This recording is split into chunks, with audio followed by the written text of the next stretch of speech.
E aí, pessoal da internet, tudo bem com vocês? Que a paz do nosso Senhor Jesus Cristo seja com cada um que esteja assistindo este vídeo.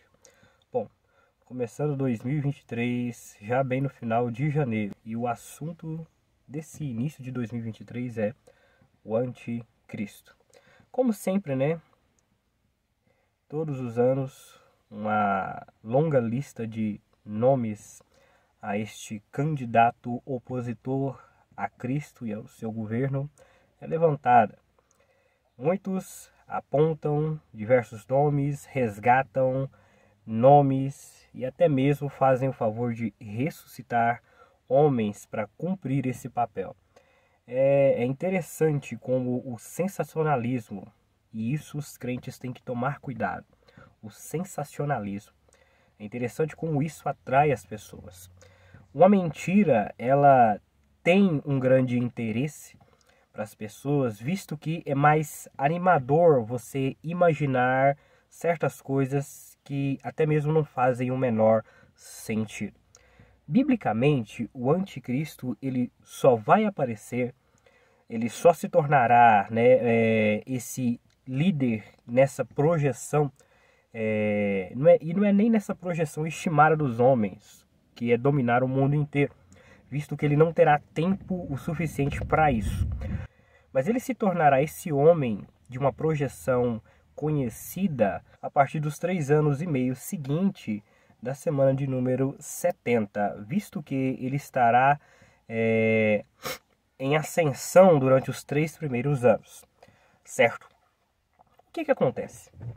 A Bíblia, ela nos ensina que o anticristo ele só vai aparecer depois que aquilo que impede ele, impede o mistério da iniquidade de operar, depois que isso for retirado da terra.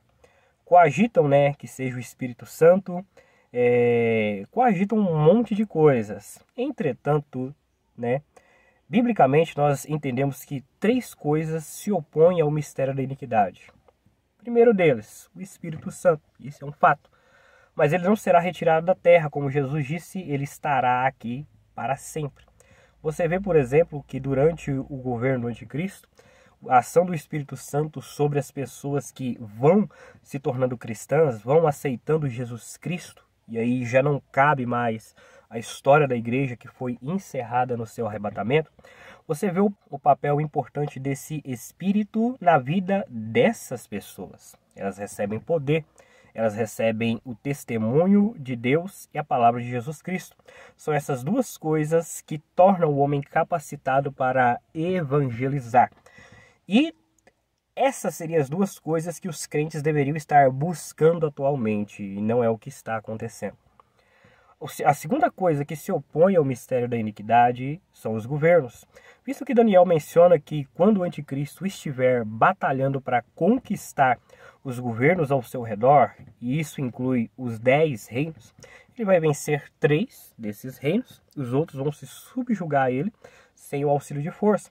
Rumores do leste e ao oriente dele farão com que reis nessas regiões venham em encontro para tentar impedir a ascensão desse imperador. Só que eles vão perder para o anticristo e depois dessa derrota, certo? O anticristo voltará os seus olhos para Israel, para Jerusalém. E a terceira coisa é a igreja, mas nós sabemos que a igreja ela será retirada. Então, de fato, a Bíblia nos diz, depois que a igreja for retirada, aí sim, esse mistério da iniquidade tomará lugar para a finalização da era da graça. Note que tudo aquilo que conhecemos como este mundo não findará com a era da graça. E sim, é apenas mais uma etapa do plano divino. Seguem-se outras etapas depois do término da era da graça. E eu quero fazer um vídeo sobre isso, as dispensações, o plano das dispensações e como a Bíblia é perfeitamente dividida em dispensações. Aguardem este vídeo.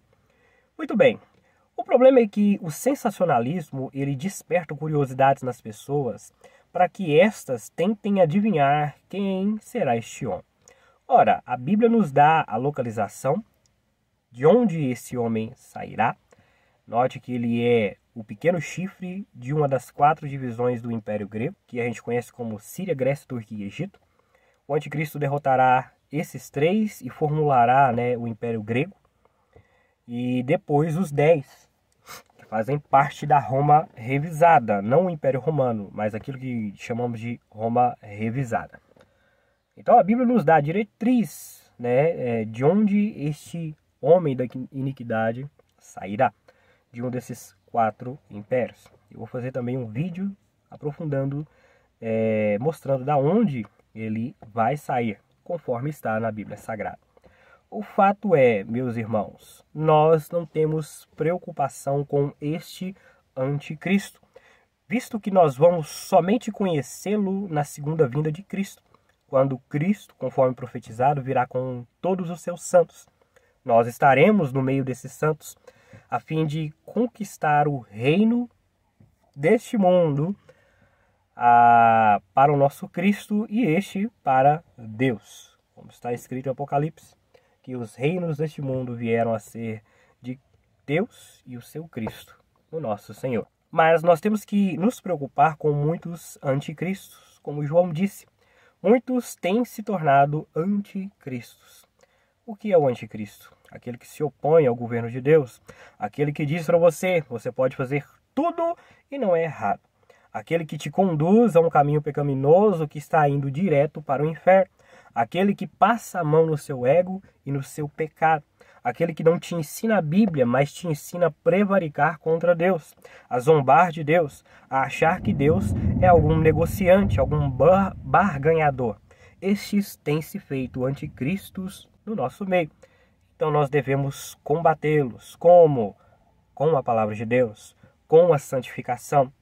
O crente ele precisa viver devoto a Deus, se separando do mundo. Quantas são as perguntas que os que estão dentro da igreja, se dizem crentes, fazem por aí afora na internet. Posso beber? Posso jogar na Mega Sena? Posso fazer isso, aquilo, outro? E as respostas são sempre as mesmas. Você pode tudo. Será que você pode tudo e ainda querer o céu? Isto não é uma verdade.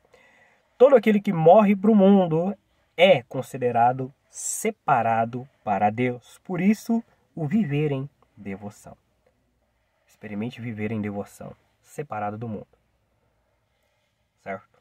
Que Deus abençoe vocês, que essa palavra tenha falado aos seus corações e até um próximo vídeo, se Deus assim nos permitir. Valeu!